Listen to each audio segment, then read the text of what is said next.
Hey, thank you for joining. I'm excited for you to hear this interview, but first, I have to give my guy a proper introduction. You're going to hear that the one I gave last night was just a little weak, but let me introduce. He's a pastor, he's a preacher, he's a gifted communicator, he's a father, he's a husband, but more importantly than that, he's an amazing man of God. I'm happy to introduce Trevor Williams. Hey, what's up, everybody? I'm excited to interview my guy, Trevor Williams. What's up, going? So how's everything? How you doing? What's up? Just tell everybody a little bit about yourself. Man, born and raised Lancaster, Pennsylvania. Been, like I said, went through the school district, graduated from McCaskey High School. Go Tornadoes. Been, like I said, just been. It's kind of funny when somebody asks you, like, ask about yourself, man. My life kind of runs in like so many different lanes, so it's all good. But like I said, just simple stuff like born and raised here. Like I said, I'm one of 6 children. My oldest, I've, of course, a few older sisters, my older brother, younger sister, and younger brother. So, my oldest brother, my oldest brother, and my younger siblings are all from Lancaster. My older sisters are all from Fayetteville, North Carolina. So we have kind of a widespread out family. But it's like I said, it's all good. We all didn't grow up together, but then as we got older and got acquainted with each other, we really got tight, and so that's kind of the blessing of just being redeemed in that way, where like our relationship, our relationships aren't hindered or anything like that. So, so I'm grateful for that. But other than that, like I said, grew up in church. Of course, you grow up in church. You like any other church kid that, especially growing up in a family church, in a small church, which it has its blessings, has a major blessing, but also has its challenges as well. My late grandfather, Nathaniel Williams, he was actually one of the founders of the church. Of course, it's still up and running. Faith Tabernacle Church of God in Christ. So Faith Tabernacle, shout out to you FT kids. Definitely helped me to shape my development in my faith, but also a community as well. So just always, like I said, always when I get a chance to go back, I had a chance, actually, like we were talking earlier, had a chance to go back and preach there. And it was just kind of like a surreal feeling, kind of like full circle. Yeah. Being there, that I grew up in Sunday school, kind of came up where the church was. It started actually in a 2-car garage. So it's kind of dope. But I always call, like, even the kids that grew up, like we're all we're still together, all connected. Well, of course, we're on Facebook and stuff like that. And we always call each other the garage kids. So that's kind of a thing that we pull together. But it's just dope having that kind of lineage, having a spiritual lineage like that's super important to how I even function even today. So. Yeah. So you grew up in church, and one of the things that we see, like typically, or just we see a lot of, is that people who grow up in church often leave the faith after they become adults. So, like, what would you say? Like, what was that defining moment? Like, what kept you? I mean, I had my moment. I had my moment of defection too. But I mean, like I said, most cases, what you have is kids and here's the thing I always tell people, regardless of the church that you grow up in, you could be in a solid church and still go off. I mean, I can say the least, man. I had solid discipleship. Even our youth ministry was super solid. Had great teachers there. You had great community there, and stuff still happens. Mhm. I mean, life still happens. I mean, I'll give you a prime example, and this is kind of like going deep, jumping in and out. But I was in a situation where I was very young, and I had someone who, unfortunately had, basically touched me the wrong way.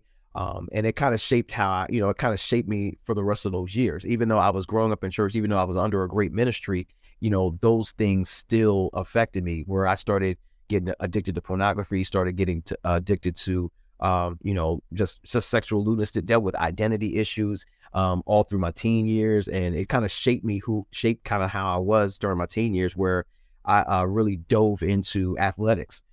Which, because I could put a veneer on, I can say, hey, I'm this person, and I can put on this persona. Yeah. I didn't really have to talk to people. People accepted me because I was good at sports. Mm-hmm. And so I kind of rode that through, I'd say late middle school into high school.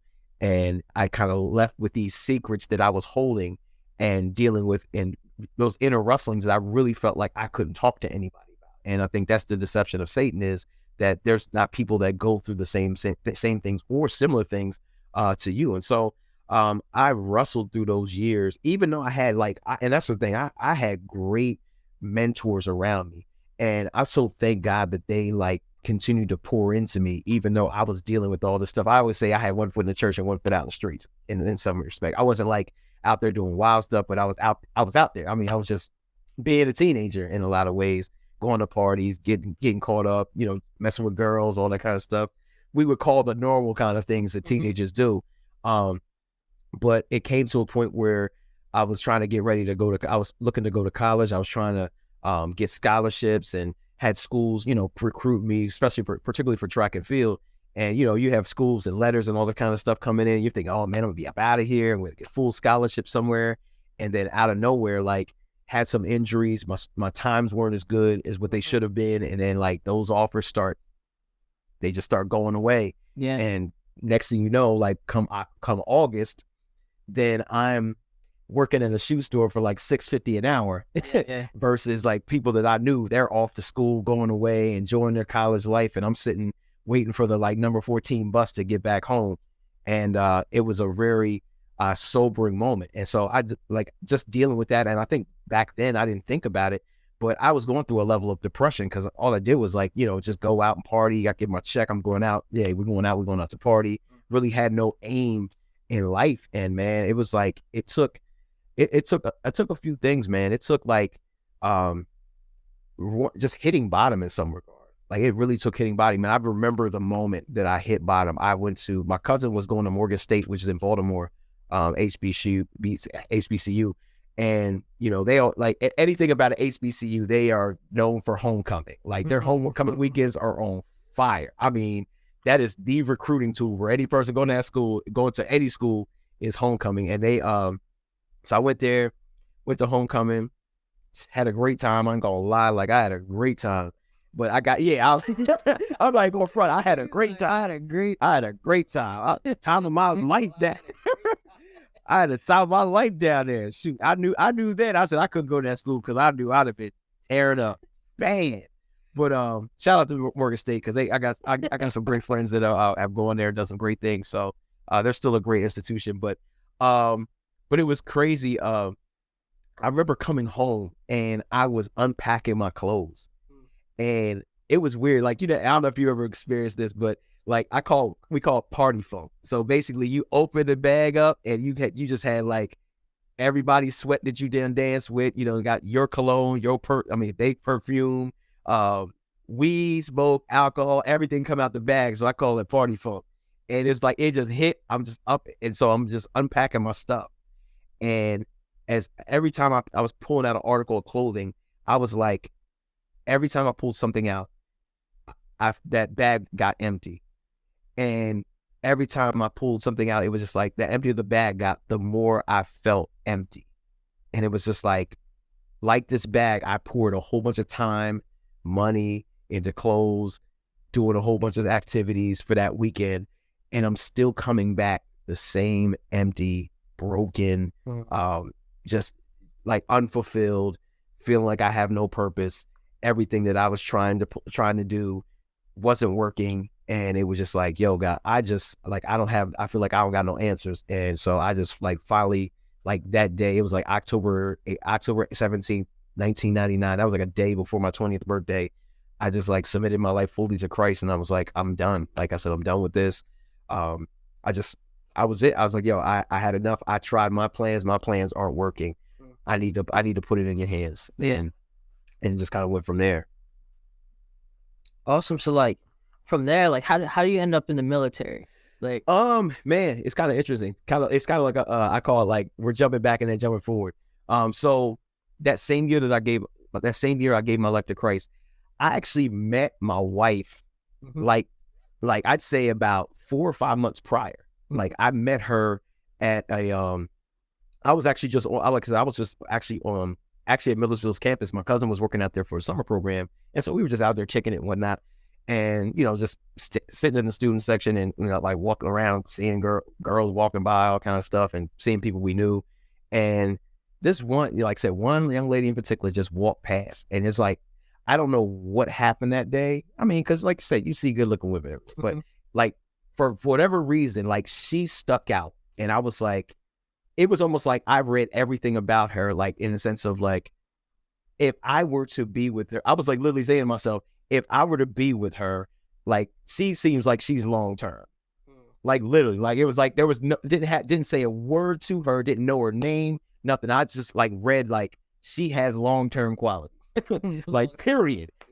Like I knew. And so her and my cousin knew each other. So they're sitting there talking, saying hi, little small pleasantries and stuff like that. And I'm sitting there sitting there in the lobby, like, how am I gonna break into this conversation?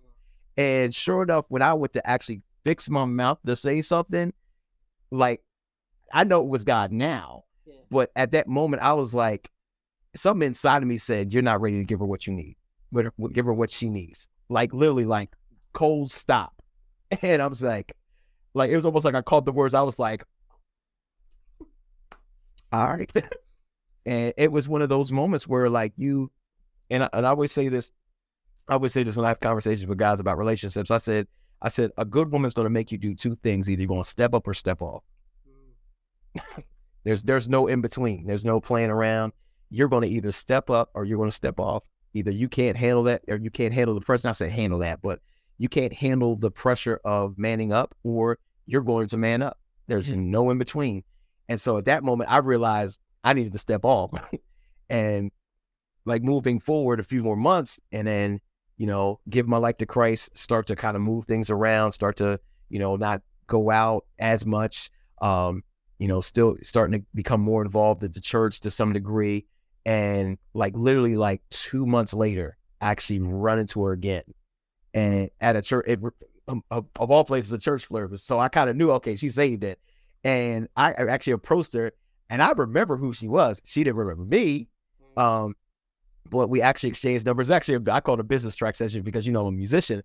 And she was like, "Oh, we need a drummer for a choir." And I was like, "Okay, cool." So I got her number, literally lost this woman's number for like 2 weeks. And I had it in a jacket. Actually, it was my dad's jacket. And I remember my dad walked in the house and was like, "Yo, he said, "Did you wear this jacket?" I was kind of like, well, I'm like, "No, I didn't wear your jacket." But I was like, "Yeah." He said, before I could even say yes, he was like, "Yeah, because I don't know, somebody's number was in my," and I snatched that number so fast. I snatched that number so fast. And that night I gave her a call, and like pretty much the rest was history. You know what I mean? It just, and that, and actually just having conversations with her on what she was doing. She was actually, in an honors program for early childhood education and stuff like that. So I'm like, hey, she's doing her thing. And I'm sitting here working at this factory for like in third shift, making like $9 an hour. I was like, yo, I can't keep doing this. And so I made a decision at that point. I said, listen, I got to get out of here. I need a fresh start.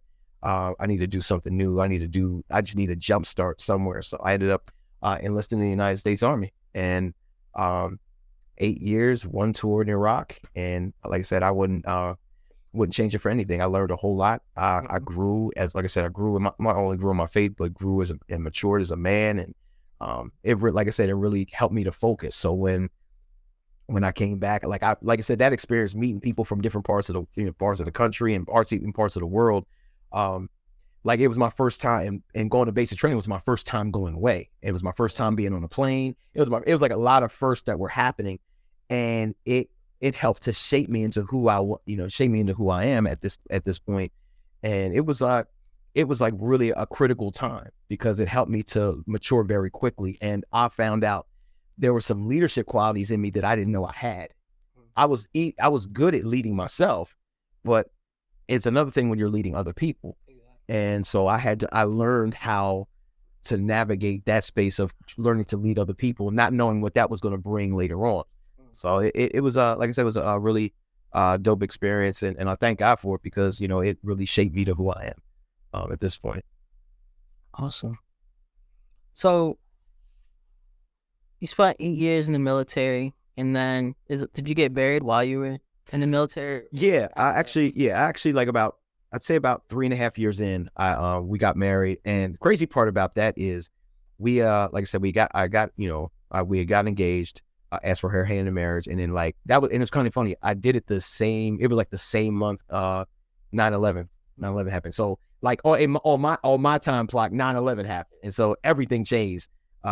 This is why you were enlisted, not enlisted. Yes, yes. Yeah, it was like my first year, and I remember going to Millersville, and I just started at Millersville. My wife had just well, at the time, my fiance was girlfriend had just graduated, and I was just starting at Millersville, and I remember coming into the coming into the student center, looking at the TVs, and it's kind of hilarious now, but I was like looking at the TVs and thinking, I was looking at I didn't read any of the captions or anything. I just saw, uh, World Trade Center tower on fire, and I'm like, who got caught smoking on the 70th floor? Like that's what I thought it was. And next thing you know, I saw the second plane hit, and I was like, bro, like I knew immediately. I was like, immediately I was going to war. Like I knew it. And I was trying to call my unit. I was like, yo, I said, we could have been through for like days. Couldn't get through to our unit for days. And so I was just kind of tripped out about that. And it was like literally like a few weeks later that when I saw her again, I had made a decision like, yo, I feel like this is probably going to be, this is it for me. I knew that from the beginning, but I was like kind of like gun shy about it. But that kind of triggered me to say, you know what? I need to make this official and propose to her. She said, thankfully, yes, and kept it moving. And so we were moving and like I said, working towards getting married. And literally, like right when we got married, the funny part is right when we got married, we were planning a wedding for 2 years. Finally got married. And then like literally days after we came back from our honeymoon, I got a call from my unit. Like it was unplanned. Like it was so unplanned. We got a call from my unit, said, hey, we're getting shipped. And so I get married July 2004, and I was gone by October that same year. And then I was going for another, like I said, I was going for a year deployment. Of course, got a chance to come back on leave, but we spent our first year of marriage while I was in a war zone. And so that was, and even that experience was, like eye-opening, just this was my first time overseas, being in another country, just a whole different vibe that was going on over there.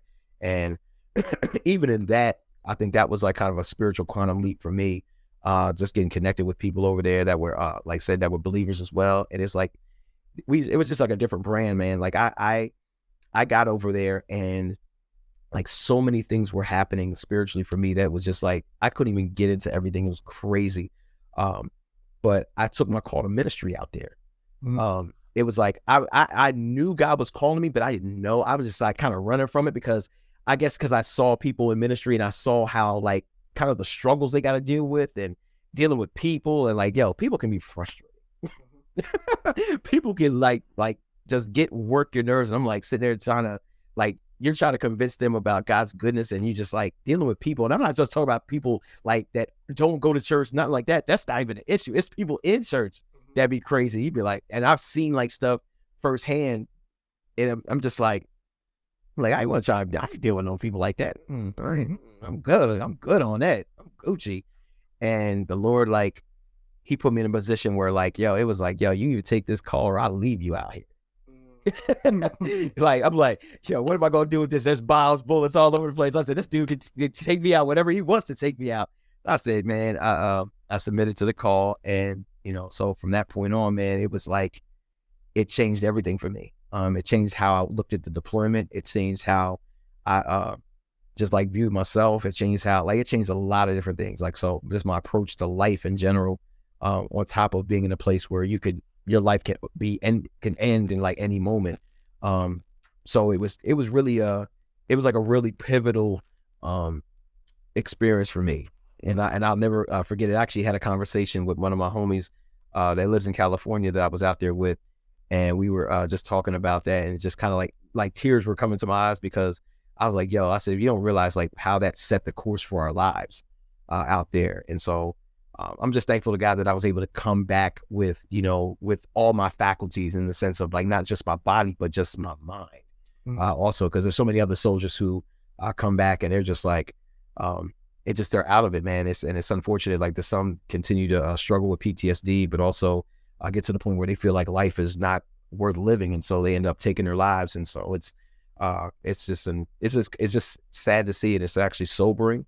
It's sobering and it's humbling because I know that could easily be me. So I don't brush that off at all. Do you feel like the things that you experienced in a combat zone like kind of prepared you in a way to fight through things like spiritually and just Yeah, adversity in life? absolutely. I mean, because sometimes like there's so many unknowns that can be out there, especially when you go even like if you go on like like at that point like convoys were like the biggest like the places where most soldiers were being killed when you're dealing with what do you call those improvised explosive devices or IEDs, like we were dealing with those kind of things. Um, and it was just like, dude, you never know going outside the wire that, and I thankfully I didn't have to go on that many trips. I mean, I went on a few, but it was still the few that you went, like it lets you know, like, yo, this thing is real. Um, and you're just kind of like reminded, like, yo, are we gonna get attacked today? Are we gonna have something blow up on us today? Like just stuff like that, and just you're constantly praying. I know that much. You might have that weapon in your hand, but you like, Lord, just keep us in that moment. And so you go and you really get to see like other parts of the other countries, and even how they view the United States, how they view and that was like an eye opening experience myself because I mean I could get into like the semantics of that, um but it was a real, like I said, it was a real eye opening experience for me being there. And it really helped me to shape a level of resolve that was in me, like the fact that I could, by God's grace, I survived that, and am still here in my right mind, being able to kind of articulate like what my experience was is nothing short of His grace. Because I mean, it could have been another way very easily. So I mean, that's the sum total of it on that end. Yeah, and just before we move on, like what would you say to just anybody who may have been overseas or served the country and experienced like PTSD or trauma from their time in service? Oh man, continue to pray. I mean, like I said, we continue to pray for you and your families because it doesn't just affect the individual; it affects the family that cares for them.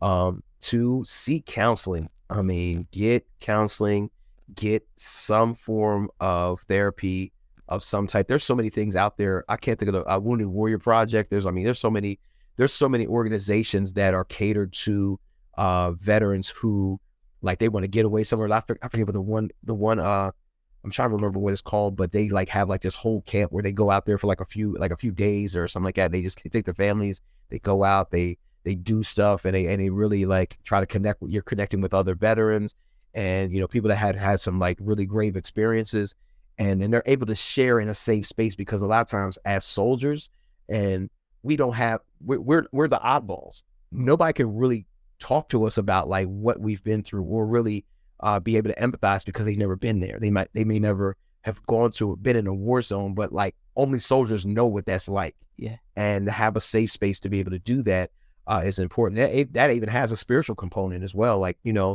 there's people that are around us that may have had the similar experiences, and we can share or give them something that God has given us or helped us to live through, that may be able to help them to walk through something not so much easier, but have a greater grasp of what God may be doing in their lives at that particular time. There's so many things I think that you had mentioned earlier. Like you said, you're a pastor, you preach, you're a musician. Like, is there a hat that you No, man, don't wear? I'm telling you, it's and it's crazy because there's more still there's more still coming, man. So it's been a lot. Like I said, like really like right. Like I said, I've been in pastoral ministry for man, probably, and been in the platform of preaching and stuff for probably, I'd say 2007 ish. Yeah, about 2007. I kind of started that journey. Um, Being a musician, I've been playing since I was like 10 years old. So that's had a longer run, but I've actually been kind of fading out of that a little bit. Not so much that I enjoy playing, but just not at the frequency that I once did. Like kind of the side of ministry, teaching and preaching has been kind of the thing that's been taking over per se, and taking I'd say taking a larger residency in my life. Like I said, I've just finished up being on staff at a church for about 11 years. I was at the church for 11 years. Was on the staff for 10 at a church called Redemption in York. Just finished up there, and have now moved to a church called the Chapel, which I'm sitting under a new leadership and kind of just learning some nuances, because I really believe that sometimes we have to learn from different people about different things.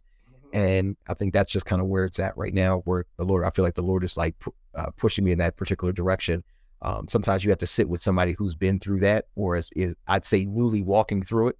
And I think that's the great place where the chapel is. It's only like 2 years old, and they have like a great team that's there. Pastor Larry Colbert and his wife Julia, they're like really set the groundwork for a lot of great things that are going to happen there. So shout out to them. There, it's exciting what's going to happen up there. So, but yeah, like I said, it's just one of those things where you're constantly. I'm asking God just to kind of keep me almost like wet clay or soft clay, like where he can move me where he needs to. I mean, do I have some limitations in regards to what I do, where I go? Yes, because of, I have a family. Yeah. So that keeps me grounded above anything else. So I call that they are the ones who bring me crashing to earth. I put it like that. When people can exalt you because of your ministry gifts and all that kind of stuff, your children and wife and children will tell you like who you really are. It doesn't matter. They see you every day. They see the real you. They see the butt scratching you. They see the they see all the they see all the imperfections, and that's where I believe where real ministry is really fostered at is the people that see you every day. How do they see you?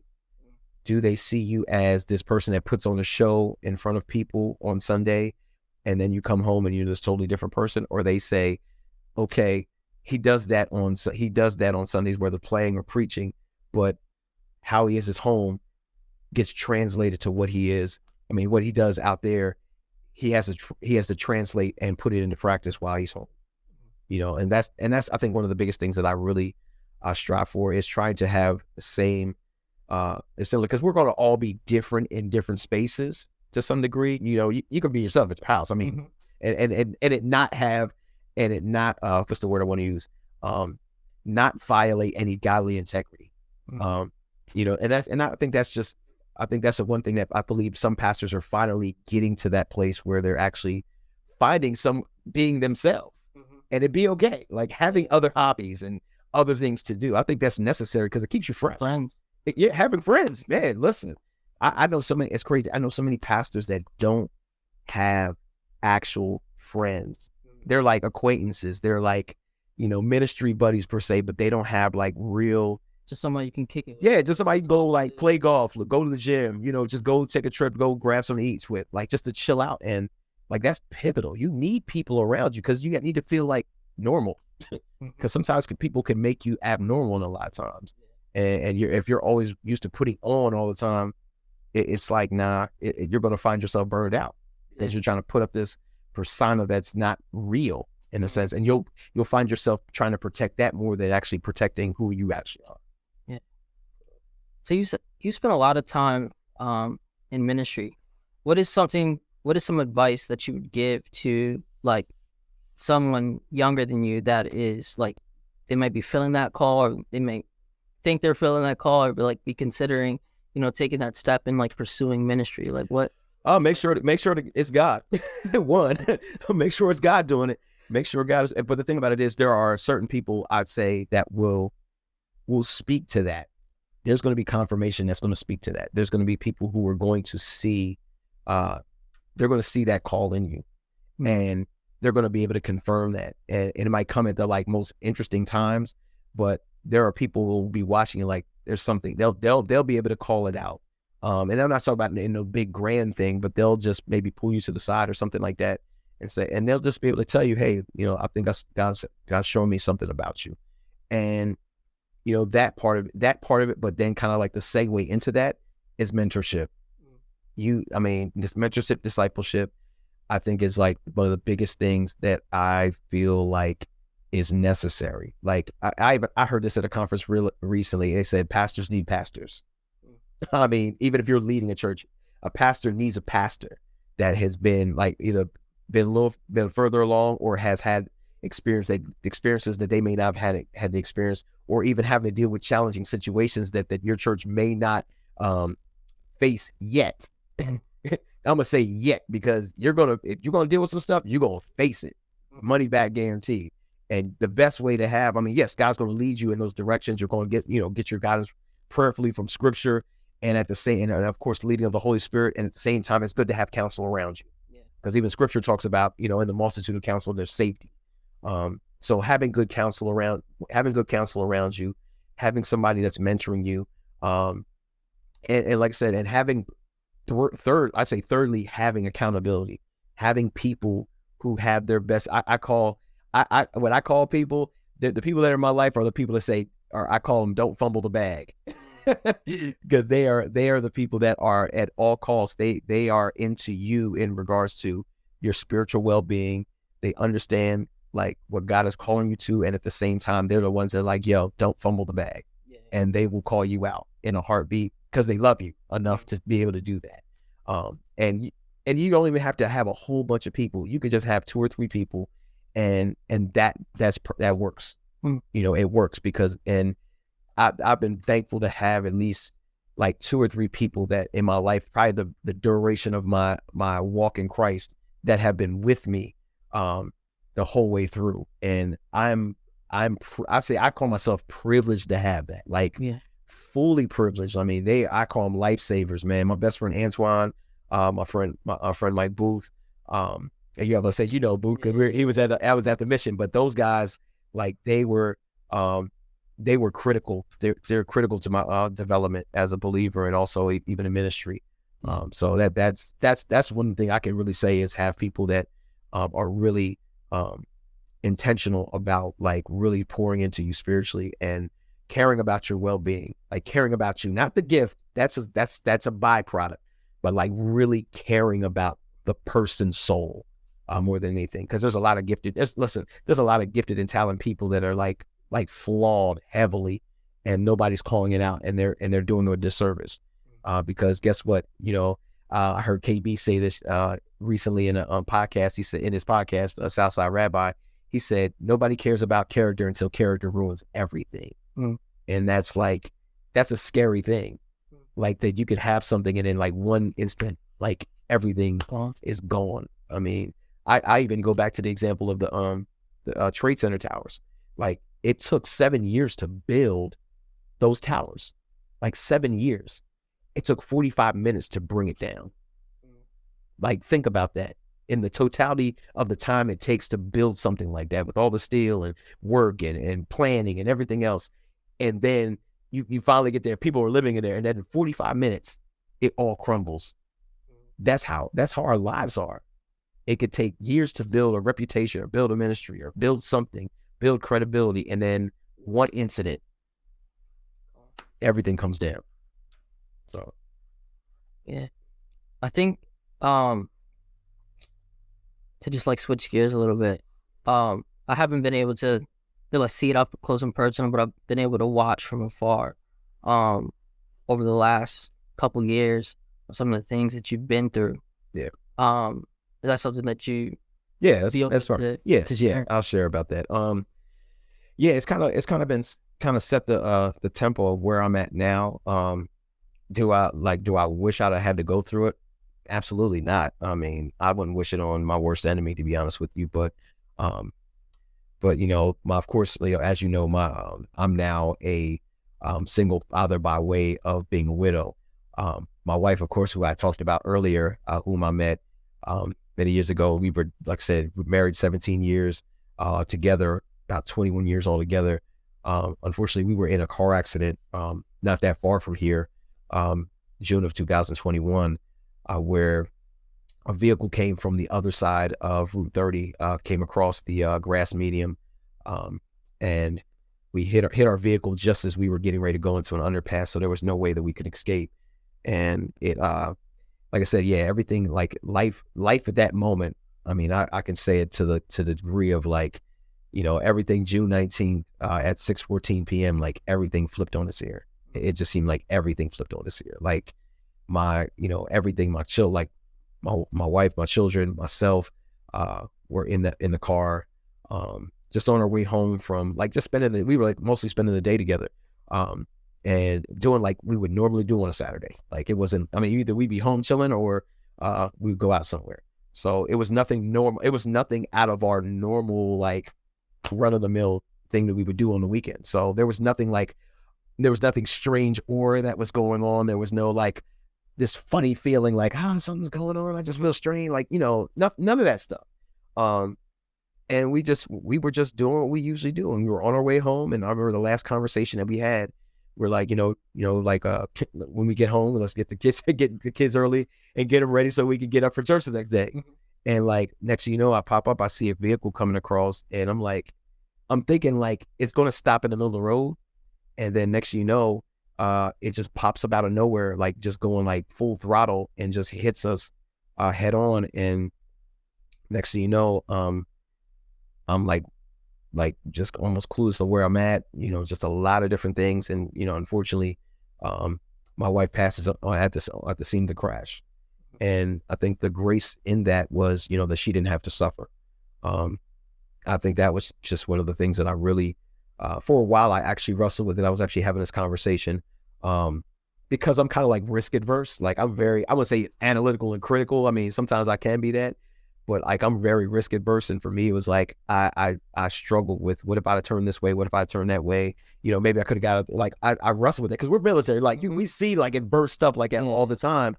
And it was just like, there was nothing I could do. I mean, um, I felt so helpless at that moment because my body was broken up. Like if I go through the laundry list of injuries, I had a major concussion. Um, my jaw was actually like fully misaligned, like it was out of socket. My collarbone and my shoulder were like just kind of like pushed out, like pushed into like a weird position. Um, I had fractured my elbow, but then on my arm, I have like I have two plates and 19 screws, because my arm was shattered in 4 places. But basically sticking out the bone. My hip, my femur was knocked out of my hips. Well, knocked out of my hip. So basically, I had a full hip dislocation. Um, a host of scars and bruises and tears and everything else in between. And so my body was like rendered like basically helpless. And this was a weird feeling for me because I've been an athlete most of my life. Never had a surgery, never was hospitalized. Um, so I'm just saying, like, prior to that, I was like pretty much a picture of the board of health, and to some degree, still was working out, still would go run, actually was competing. I was actually competing for, what do you call that? Masters track and field, which is based on the old head track and field league. But there's like a lot of great community with that. And it was just like, so things like that I'll say like this, life up until that point, for just us in general, like my marriage, like everything was like cool. Like we hit this, like I'd say the last 4 or 5 years prior to the accident, like prior to the crash, like everything was shit. Like it was good. Like we were in a sweet spot. Like we were in a real sweet spot in our marriage and in our faith and in, our, spiritual walk and ministry and, all these other things, like things like we would say things were popping. Mhm. And, I didn't have a need for, like, we're not like living high off the hog and, we're not like, like balling as we would call it, but we were content. Like everything was good. We pay our bills on time and have a little extra to do other things. You know what I mean? And I was just like, everything just going. Like, I mean, it just like, everything just stopped. Like it felt like just time stood still. And, you know, I was just like, okay, what's going on with me? What's going on with my children? After being taken to the hospital and having to have emergency surgeries and, just like so much crazy stuff was happening. And the crazy part is like, while all that was happening, it's like, I don't know how to Siri is not a part of this conversation, but, but, I don't even know how to even explain, but it was almost like, it was like the crash happened and it set off this chain of events that I can't even begin to tell you, that was nothing else but God. It was like the craziest things. Like, um, they had to medevac 2 of my children to Hershey Medical Center. My daughter was sitting behind my wife, so she took a lot of trauma, and she had a like a scar on her, basically over her right eye. Like I'm talking about, she was 12 years old at the time. She's getting ready to turn 13. So like to have a scar over your eye would have been like I mean, it would have been like a deformity to some degree. Would have been like what's the word I want to use? Damaging to a young girl's psyche, like, because of course, his body's changing, looks changing, all that kind of stuff. And Like that would have been damaging to her. The crazy part was when they got her to medevac because she had some also internal injuries they had to do surgery on. They they got her to Hershey Medical Center and they got her to the Children's Hospital. On campus was a plastic surgeon. They never have a plastic surgeon on anywhere in that campus. And they called him in and they got him to work on her. And so when you look at her now, she's 14. You look at her now, you wouldn't even know that she had any scars unless you look very close. Mhm.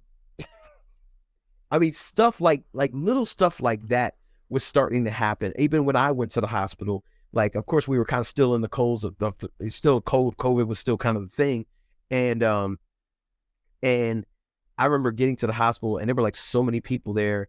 I didn't see who they were. That people were just like, yo, there were so many people there, and so they got me to my hospital room, and of course, like during the like I didn't even I lose track when you get in the hospital, like you lose track of time because they're waking you up and giving you all kinds of stuff and doing tests and um the CEO of the hospital found out I was there, didn't know me, found out what happened to me, found out the situation, and they had like a real strict of course policy about how many people were coming in at that time. And the CEO said, yo, he said, listen, he said he can see whoever he wants to see. Like stuff like that. I was like, yo, this is so crazy. And I'm thankful that like the people that did come, like they were people that were close proximity to me. Like they were like people that I'm glad I got to see because some people just are there to be nosy and meddling and stuff like that. And thankfully, like God kept those people away. Mhm. And that was one of my prayers when I was in the hospital. I was like, yo, God, I need you to turn the noise down because like I hear a lot going on. And I remember I think it was like day one or I think it was like day two. And I was sitting in the hospital, like some of my family was in my room. You had nurses, the TV's running, and like all the machines are like going off and stuff like that. And I just remember like I don't know, it was almost like something I turned down the volume and was like, and I remember this statement clear as day. They said, "It's bigger than you," and I'm like, "What is bigger than me?" Like I didn't know what to make of it at that time because I'm like, I'm just trying to figure out, did my wife really just die? Like, is that a real thing? Mhm. Like what's going on with my kids? Like, what's going on with me? Like, there were so many questions I had going on, and I'm thinking it's bigger than me. Like, what are you, God? What are you talking about? And not even so much. And even I didn't really have the why questions because at that moment, that's easy to go into the like, why God? Why'd you do this? And why'd you let? I was kind of like, my thing was like, okay, like, what are you doing with this? Like, that was my first real question to him. I was like, yo, what are you doing with this? Because I I can't put a finger on this. Like, what are you doing with this? You got to be doing something with this. Cause I said, I don't have an explanation. It's not even a why question. Like, what are you doing with this? Like, what are you doing? Um, and I just kind of left it at that. And as time rolled on, man, it was just like God just started revealing himself in that. And yeah, and like here, listen, I can sit there. I'm not going to try to wax eloquent about like everything that's going on. Like I was like, I had gone through so many emotions, like in the last, like I said, in that last, like especially that first year, it was like crazy. I went through so many different emotions, so many different things because the person that I've spent 21 years of my life building with and creating a life with is now gone, and that's like, you know, it's still some days it still shell shocks me, man. I'm like, some days I just kind of like have to shake myself out of it, like, yo, like, did this really happen? And we're almost like we're closing in on 2 years now, and where it doesn't even feel like that. It feels like it feels like it happened a long time ago, and it feels like it happened last week, like at the same time.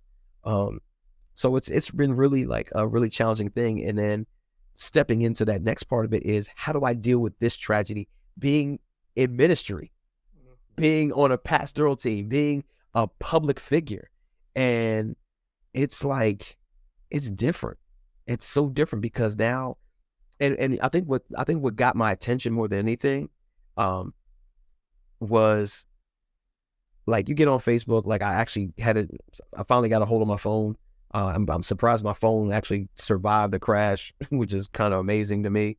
Um, but I remember, when I posted and it was like I remember posting like, you know, posting a picture of my wife that we took 3 hours prior to the accident. And that remained my profile picture for basically a year and a half. Um, I remember posting that picture and posting not so much what happened, but just kind of, I was just like literally just saying, thank you for the years that you spent your life with me.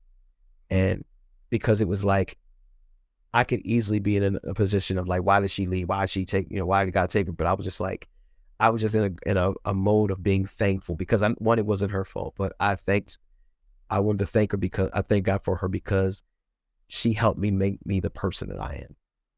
And any dude that I'd say any dude of his salt and worth knows that a wife will help to mature you more than anything, and show you how selfish you really are. Um, but also, but in He's that, preaching, man. yeah, but how like it helps to mature you because you're able to. They basically are the mirror to you. How you treat them is basically how you're acting, and so it was she was acting as my mirror in many, many respects and helped to shape me and develop me into who I am. And so like, I'm forever grateful for that. And it's like, you can't take that experience for granted. And I think when I posted it, like it hit the fan and it was like wildfire. Like people were just like, wait, what just happened?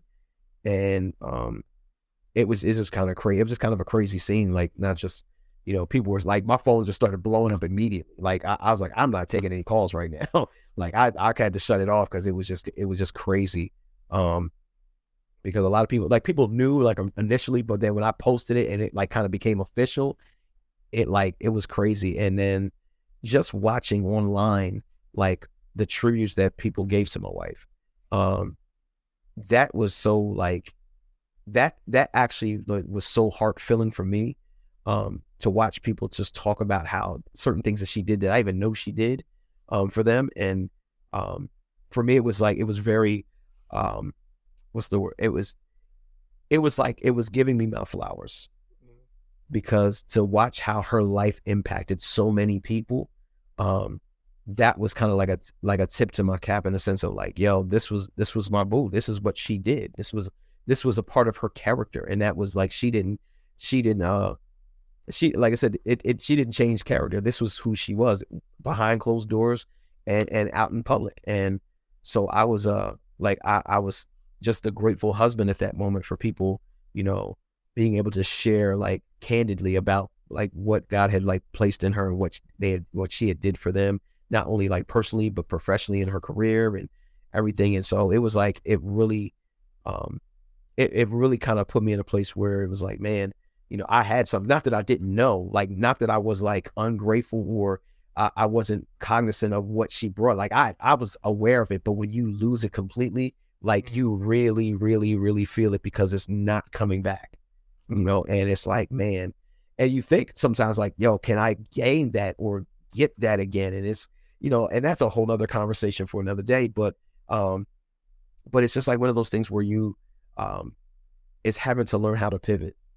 I think that's the biggest thing. And I think this is something that I probably take in consideration. I think this is just kind of something that's been revealed to me I'd say very recently in the last, probably say even month or so, because a lot of times, how long you been married? 4 years, 4 years. 4 or 5. Man, it's still early. But, but one thing that I learned, like just in this experience is oftentimes we marry people for the moment, but we don't really marry people thinking about, if I die, is this person going to be able to carry on what we've started? And and also carry on with family, children, whatever that thing is left behind, are they able to carry on? And when I thought about that, like it made me kind of like really take in consideration. We always say till death do us part, but we're also having to deal with when somebody dies, there's still a lot of things that are left out there. And left undone. There's a lot of different pieces that are involved. Um, and I'm not even talking about just the administrative stuff, which is as a beast in itself. Um, but just in general thinking, okay, now I'm a single father with 3 children who are now 14, 12, and 10. Now I have to help to navigate their lives, not only just, whether they're going to school, but like spiritually and, trying to do the day-to-day stuff and be Dad, I can't be, I learned early that I can't be her. Like, Mhm. I can't be her. I can only be the best dad that I can be and have to be okay with that. Even in the times where there's things that come up where I'm like, Dad, like, this would be better if she was here. And I know, like, those are the times where I think that's where I really start to lament the most. Is there certain things that come up and I'm like, Dad, she was so good at this. And now I got to struggle with it. I got to struggle through it. And I've had to learn to be okay with it. Um, because at one point it would really frustrate me and bring me down because there were things that I knew that she did well that now I got to press into. There's certain things I had to learn how to get better at. That's just a given. But there's other things that I had to just learn to, like, let it go and be what it was, because if she wasn't good at it, or if she wasn't good at it, or what, if she wasn't needed in that particular area, then I didn't need her. Yeah.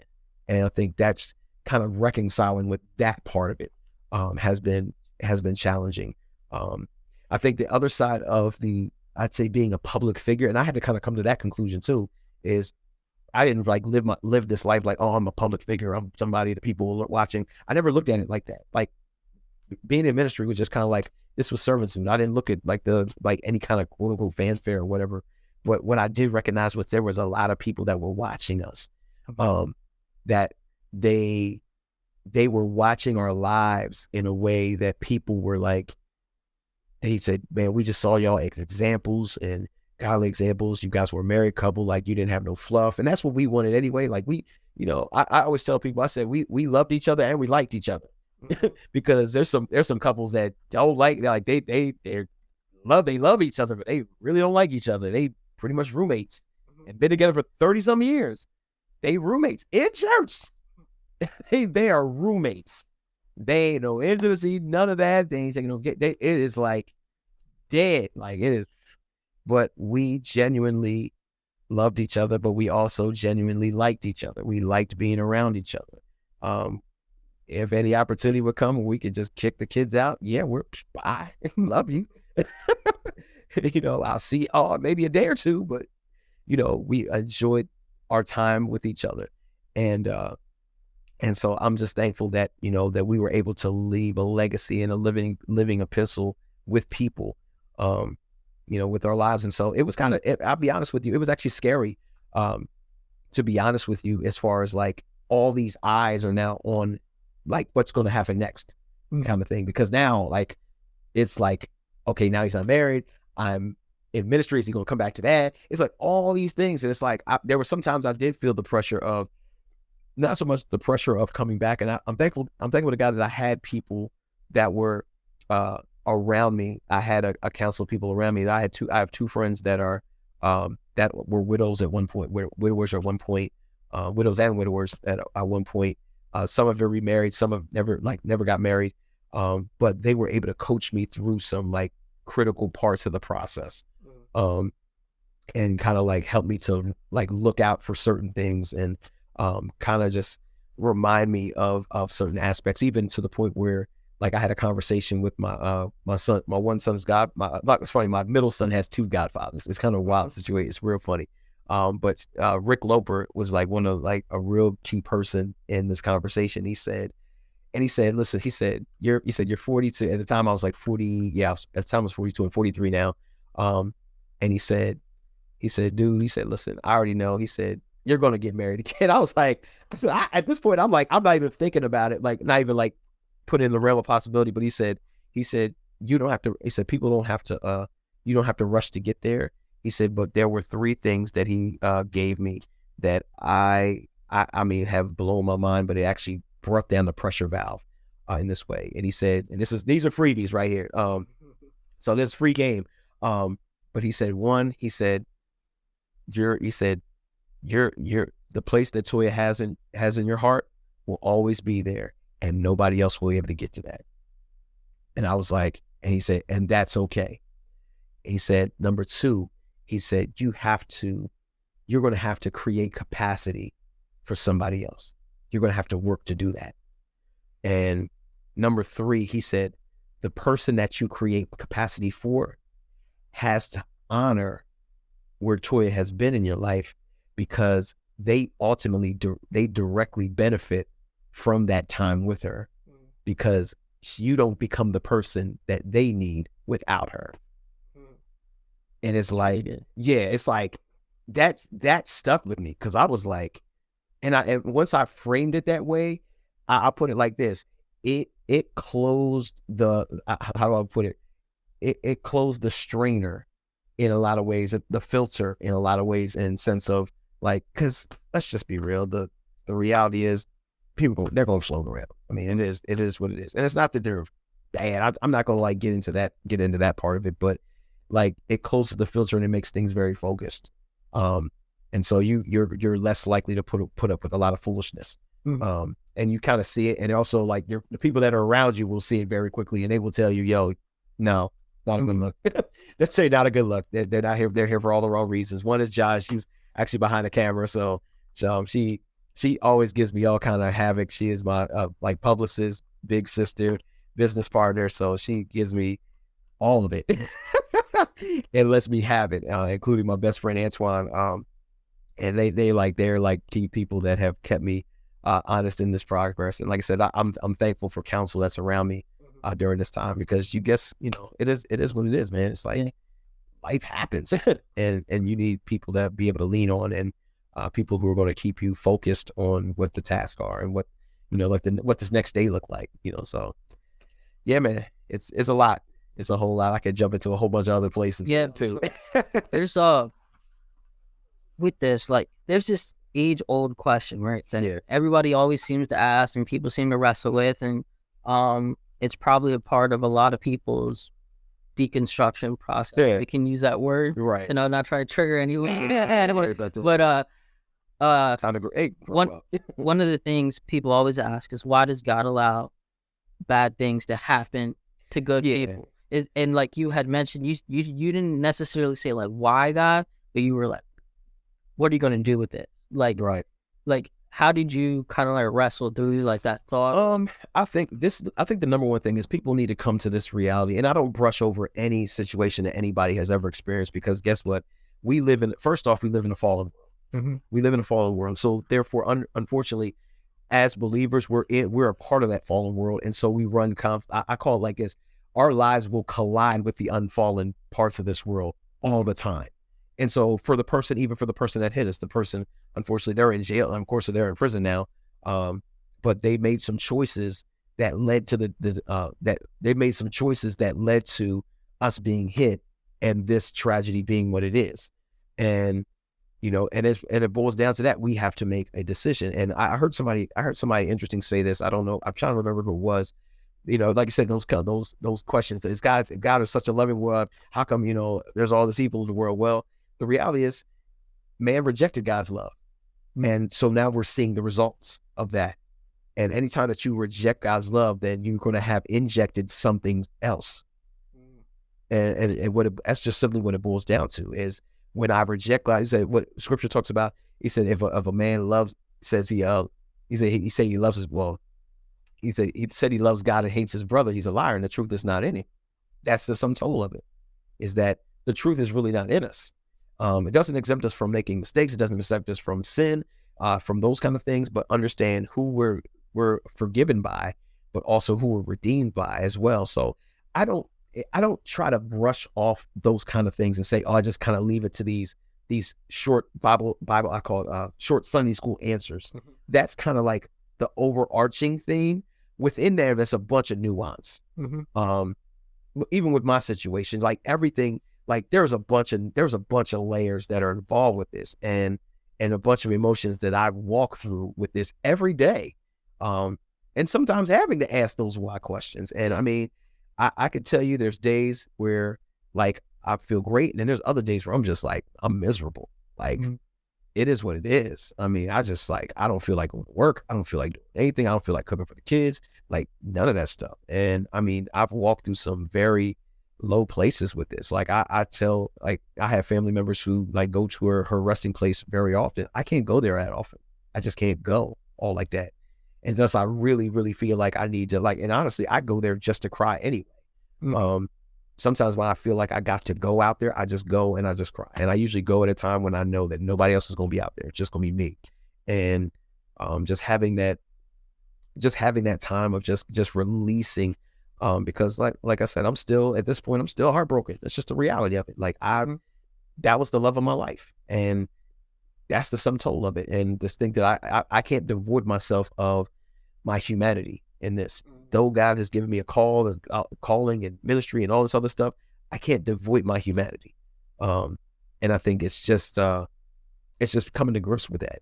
It's like, hey, listen, we feel, we hurt, we struggle with things, and so, like I said, God has thankfully, kept me and sustained me through the season, and just keeping my mind. Like I'm just thankful for my mind being in peace, and I say perfect peace in the sense of like not like I always am thinking about the right things all the time, but like in the long stretch of time, like I just think, man, like it could have been another way for me.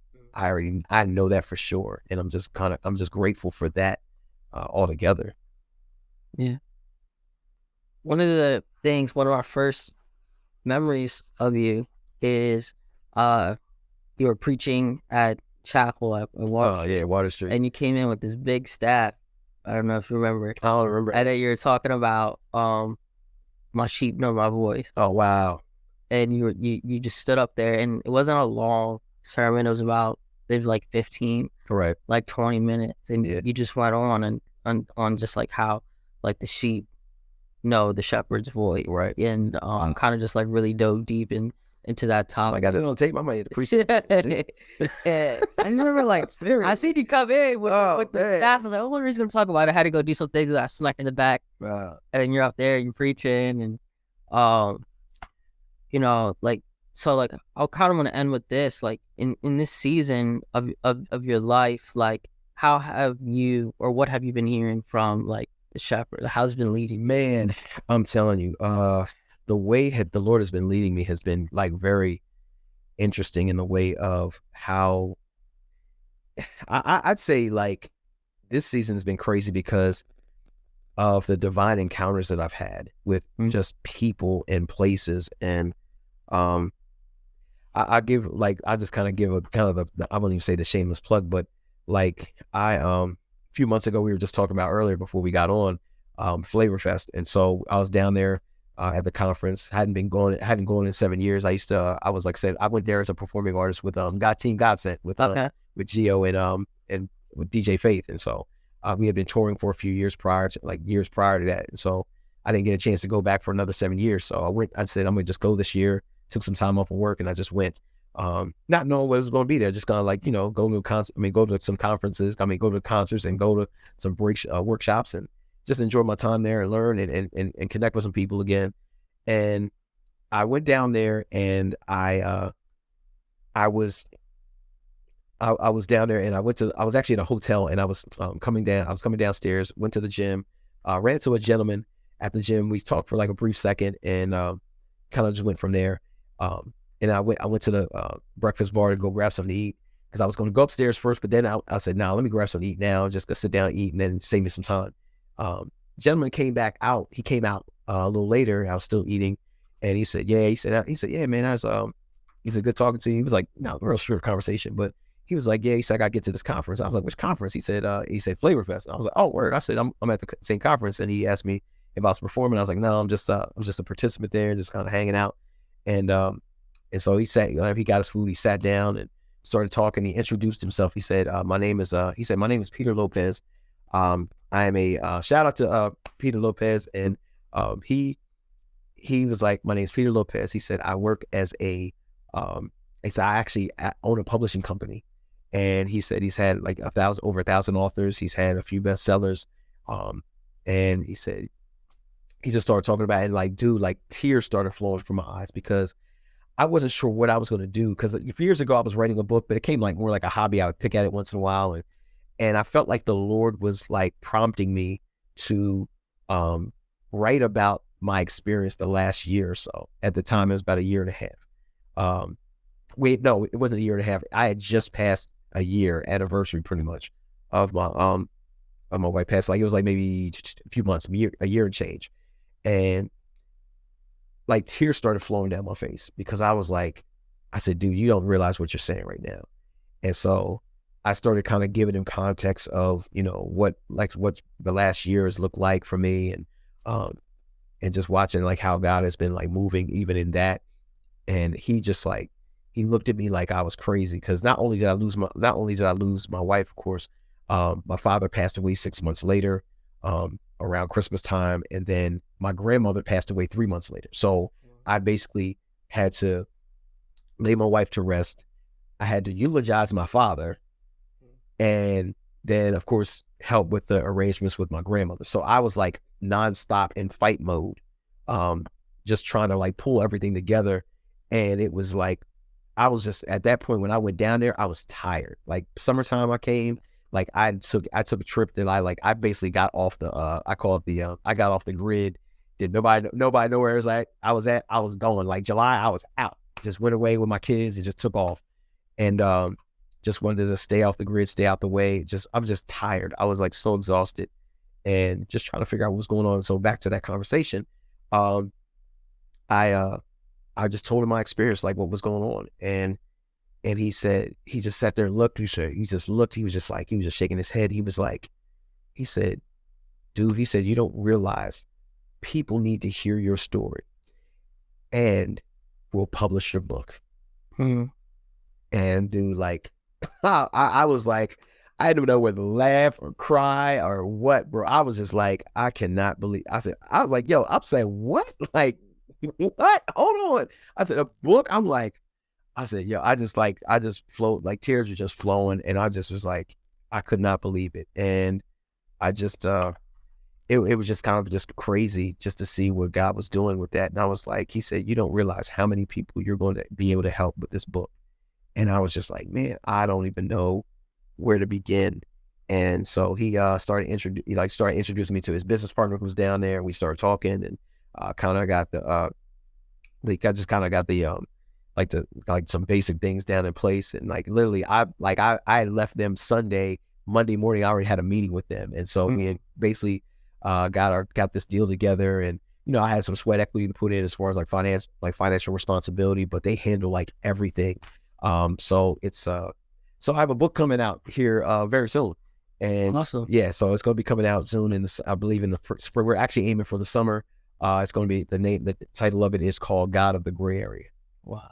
And the reason I titled it that was there was a guy at our church, Josh Hecker, who was a artist, and he is like a phenomenal artist. He would paint during worship. He actually did like all my tattoos too. Yeah. And he paints in like black and white. He does like a lot of black and white, but he does a lot of great shading. And so as I was getting this like title in my head, and it's funny that my first sermon that I preached back, because when I came back to preaching, came back to the platform, my first sermon title was God of the Gray Area. And I was kind of going through taking a piece of Job's, taking a scripture from Job, when Satan asked God the question, will Job serve you for nothing? And I like really teased that out, talking about it is a question that really Satan is asking all of us, like, will you serve God for nothing? Like, is there not strings attached? What's the thing that can happen to you that can separate you from God? And Satan was asking God that question. And really it was like I was posing the question, like, do you serve God for nothing? What is your price? What is the thing that he has to take away from you what thing has to be taken away from you that would cause you to flip your relationship? And I teased that part of the gray area, because I said, because we want everything black and white. We want everything on a syllabus. We want everything to be like line by line, precept by precept. But we know that if you live long enough, you know that life is not like that. And so that was kind of the premise of the book. And so when I started asking Josh about, how do you use the color gray? He said there's actually more than 50 shades of gray. And he said, gray has the opportunity to push into every spectrum of the color, like a spectrum of color. And I was like, and my mind's just like going, like the bells are going off in my head. And he said the second thing that gray does in the paintings that he does, is that it creates texture and it creates depth. So he those two things right there, like, I mean, he was, when I got after that, like 5-minute conversation, yo, I was like, like the fireworks were flickering. And so that's what, the book is really about. It's just chronicling parts of the journey, and just having some very tangible talking points. Mhm. And, we don't know what's going to come out of it. I mean, we're just praying God that he breathes on it, and, does what it does. It's not for monetary gain, because, I mean, that's a byproduct of it. But I really wrestled with it at first, because I actually talked to the team and told them, I said, listen, I wrestled with, because I said, the one thing is, I don't want to monetize off of my tragedy, and I didn't want to cheapen my wife's legacy. Um, and he told me, very simply, he said, the one thing about books, he said, books outlive you. He said, but also books give your children now legacy. And he said, and this is a way, he said, that you can honor your wife that will be permanent in the earth. And I was like, and so after that, I was like, yo, I guess we gonna be writing this book. So they set me up with everything. Like, the deal that they put together with me is like crazy, and it's unheard of. And he's purposely, like, the way his company operates is, he purposely is geared towards like creatives, like especially who are writing, with them having not only the creative license, but also having the power to own their thing, Mhm. where versus somebody else owning it. So he gears it in a way where, yes, just there's a certain amount that we have to put into it, but we, at the end of the day, we own it. Mhm. Like, it's ours. It's like, I'm talking about 100%. It's ours, and that's it. And I'm like, so it's been an amazing journey, kind of like walking through it, and it has its challenges, because to have to relive some of those moments, and sometimes I had to pause when I'm trying to like write, and thank God for like technology, because now I just kind of go speech to text in a lot of time, Mhm. many ways, and they actually set me up with a ghostwriter, so I can like if I'm having a hard time formulating something and what trying to put it together, I can run them through her. And shout out to Janice. She's my ghostwriter, and she's dope, and actually a preacher herself, and like, I mean, really like crazy. She does some crazy work. So, um, but just being able to have those resources available to try to Yeah. get this out, I'm excited to see what God does with it. And hope, my prayer above anything else is that somebody grabs hold of this, and it, whether they're in grief, or they're dealing with somebody with grief, or they've never had a situation where they've had to have a major loss in their life, but they can have the tools, and they can have that in their backpack to be able to say, if that day comes, I at least can be, shored up in certain areas, and have a knowledge of how this thing kind of goes. Not to say that I'm like the end all be all Yeah. of knowing grief. I'm not operating in this as some kind of expert. Mhm. I'm like writing this in real time, but at the same time, I'm taking the book, and I'm taking, and I'd say I'm giving some takeaways. Mhm. Like, that's kind of the checks and balances of, I'm giving my life experience, but at the same time, I'm giving you what the takeaways from my life experience have been. So I don't try to have it be academic or anything like super deep. They're just kind of reading my life and kind of seeing, kind of the steps that I've had to take in this process. So look out for God of the Gray Area. And That's exciting. yeah, so it's kind of crazy. Like, I think about, like, man, like, soon enough I'm going to be like able to put on my resume, I'm an author. Like, that's like kind of wild, to be honest Yeah. with you. Yeah. So hey, like I said, it's exciting. It's exciting to say the least. But to be honest with you, this is the book I wish I didn't have to write. Yeah. I'm just being honest. I mean, I wish I didn't have to write this book, but I think I need to write this book, not for me, but like I said, it's like it's been said in the beginning, it's bigger than me. Yeah. You know. So where can we follow you at? Or where can we find you at? I am on Instagram. I am on Facebook. If you follow my Twitter page, usually I'm like arguing about sports, so that's kind of like nondescript at this point. But I do have a ministry page. I do actually have a ministry page. It's TMW Ministry. You can find it on Facebook. It's actually on Instagram as well. TMW Ministry. And go there, because we're going to be kind of low. We're actually at the beginnings of that, so we're going to be front loading a lot of content here pretty soon. And of course, with my uh, business partner Jaya, she's the one that like handles the camera and all the tech stuff, and she's like phenomenal, like doing the thing that she does. So I'm just glad she's my friend. At the end of the day, it's good that God places people like that in your life, because it's like super dope. And like, I don't count it robbery. I'm super grateful for people, because and that's the other thing. It's just like, when you know it's God doing something, He puts the pieces around you so that it's going to succeed. And so at this point, I have no choice but to make this happen. No choice but to make this happen. So I'm excited for it, man. I'm excited for you. I'm excited for it. We'll see what happens. So Yeah, I appreciate you. oh yeah, absolutely, man. Appreciate Absolutely. you joining for Absolutely. the interview. And I count a privilege, man. Thank you. yeah. All right. I hope you guys enjoyed this. I hope you find this encouraging. And as always, remember, it's not over and God is not done with you. Peace.